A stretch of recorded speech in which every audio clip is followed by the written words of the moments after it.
What's going on, guys? It's Beatoms, and today I'm bringing you guys a video, believe it or not. I was playing on the third account. Whoops, not using that deck. I was using this deck right here. This is the deck that I've been pushing on for a while, or pushing with this account on for a while. I had a Zap in it instead of Earthquake, and once I put the Earthquake in, something interesting happened. So I want to show you guys. This I used the wrong deck by accident, and I still actually almost won that game. But if you look, 1, 2, 3, 4, 5, 6, 7, 7 in a row. I lost a few other ones, but like once I got it down pat, and those were from the other day, anyways. Um, but once you get it down, like you see today, I played 2 games with it. And then after that, I went off for 7 in a row. So I want to show you guys some of these games. I'm not going to show you the 3-0 here because the person just quit. But a lot of these other games were really good. And the Earthquake actually really, really helped. So Earthquake doesn't help too much. And actually, there was one in particular I wanted to show. But you know what? I'm just going to go through and watch a few of them. I don't remember exactly which one it was that I definitely wanted to show. But let's watch this one right here.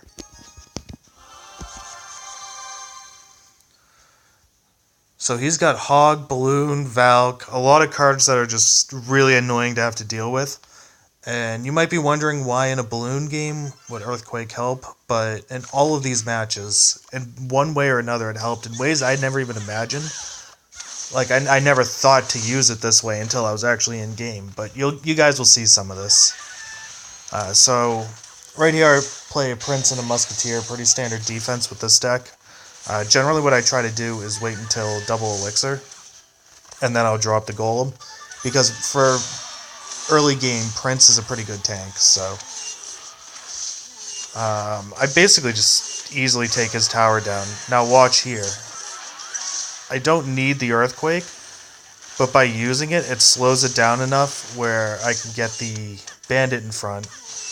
And that right there was what made me start thinking maybe I should use this more on defense than on offense. But there's quite a few times, too, where I do play it on offense just to make sure something gets to a tower or whatever. So Earthquake actually does have a lot more uses than just buildings. And you'll see that in all these gameplays that I show you. So right here, I'm just thinking I need to defend right now. I don't really need to push much. But at the same time, if I do... And see right here, you'll see I play the Earthquake early, and it slows it down enough so I can at least take the Valk out. I was actually expecting the Skarmy. I was trying to predict the Skarmy, but it still helped enough where I was able to take it out without having to worry about anything going in front of it and whatever. So now here I'm kind of wishing I still had my Baby Dragon, but I do knock these minions back with the Fireball and catch the Royal Ghost.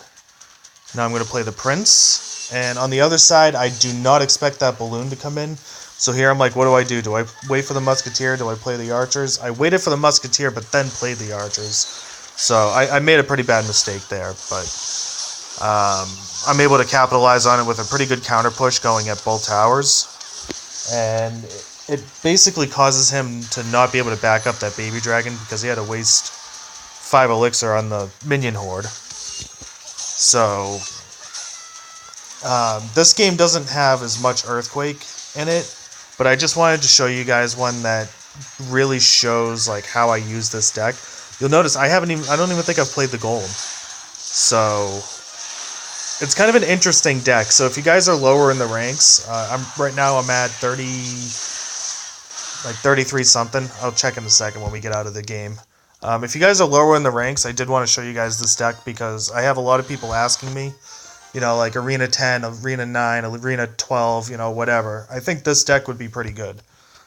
So I'll show you guys it again just for a minute.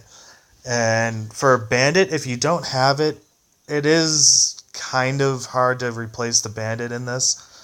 Um, you could just go, maybe Mega Minion. You could go Bats, and let's see, what would be a really good counter? Dark Goblin wouldn't be bad. You're just not going to have as much going at the tower, but you guys know I love my Prince Bandit combination, so I had to squeeze it in somewhere. You could also go Miner without the Bandit. That would actually probably even work better, if I'm going to be honest. But so let's get to another gameplay. 33-10, by the way, I'm at.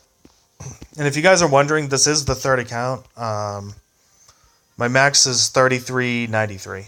So it's kind of hard with my card levels to really make anything else with this deck. I kind of just picked Golem and went with it. The Prince I didn't even try to level up. It just got to 9. So let's go into another replay. I don't like that extra menu there now. Yeah, let's watch this one here. This was a pretty good match. All of these were really pretty good matches. There weren't too many where I dominated, so. Oh, it does show you which card selected. Alright. Yeah, you guys can see I still do that tap thing even when I'm not streaming. I try not to do it when streaming because I know it bothers some people, but.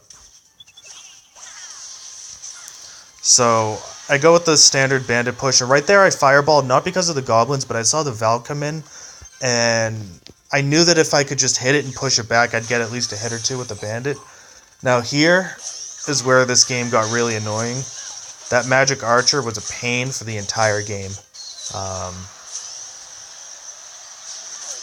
And for some reason, I just never fireballed it. I don't know why, but I always used fireball in some other situations, so.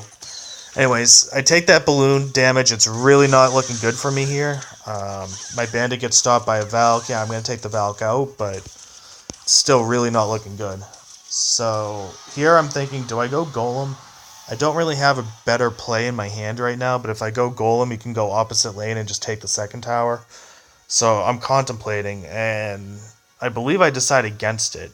Yeah, so I go Baby Dragon and just kind of wait to see what he's going to do. He ends up going Wizard, so I'm thinking now maybe go Golem. And I forgot how long the Golem takes to deploy, so the Baby Dragon ends up going in front.